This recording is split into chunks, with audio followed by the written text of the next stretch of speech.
السلام عليكم ورحمه الله وبركاته. ازيكم حبايبي عاملين ايه؟ معلش اول حاجه انا اسفه جدا ان انا ما صورتش معاكم كتاكيت، لان في ناس سالتني انت ليه ما نزلتيش امبارح فيديو للكتاكيت.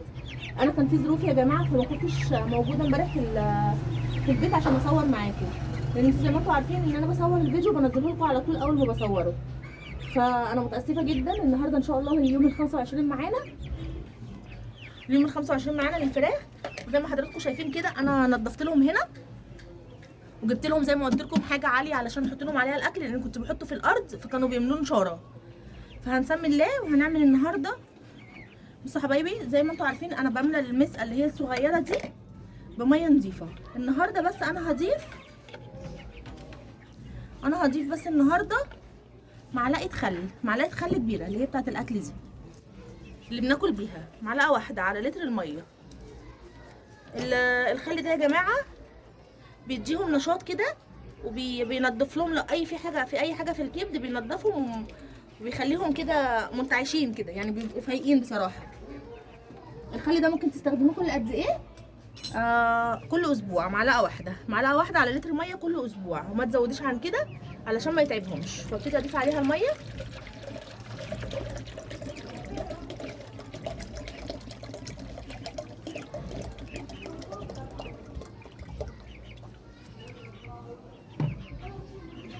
يبقى احنا حطينا هنا في المسقه الصغيره اللي هي لتر واحد معلقه خل كبيره على لتر الميه.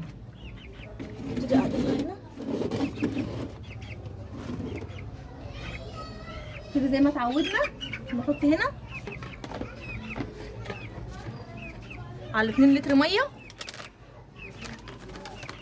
هنحط معلقه كوميت، معلقه صغيره، المعلقه اللي هي بتاعت الشاي، معلقه واحده على 2 لتر ميه.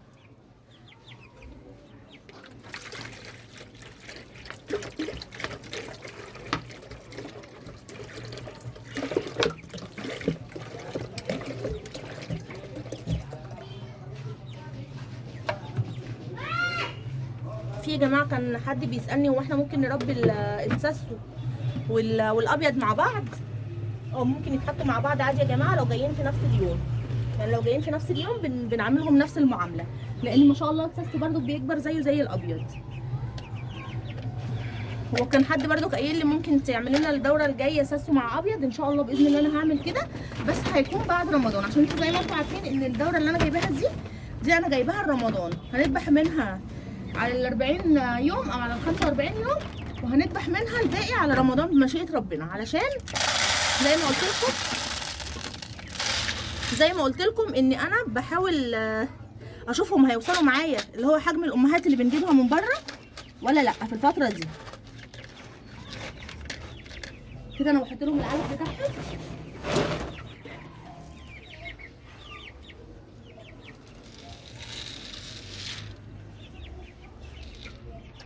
ببتدي احطه هنا كده علشان يبقى عالي عليهم، وعلشان ما يملوش نشاره، لان كنت بحطه في الارض لان ما كنتش لاقي حاجه عاليه احطها عليهم. كانوا بيملوا نشاره، ببقى مضطره ان انا كل شويه ادخل علشان انضف لهم العلف من النشاره عشان يعرفوا ياكلوا.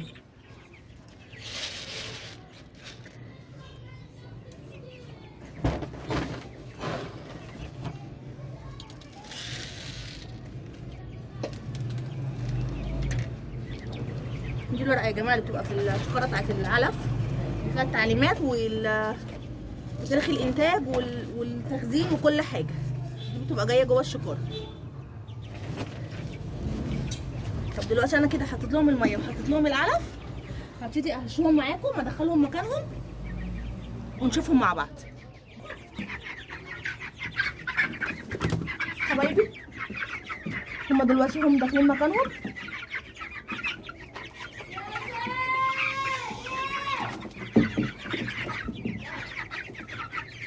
اللهم بارك. بس ما شاء الله هم شكلهم كده ازاي.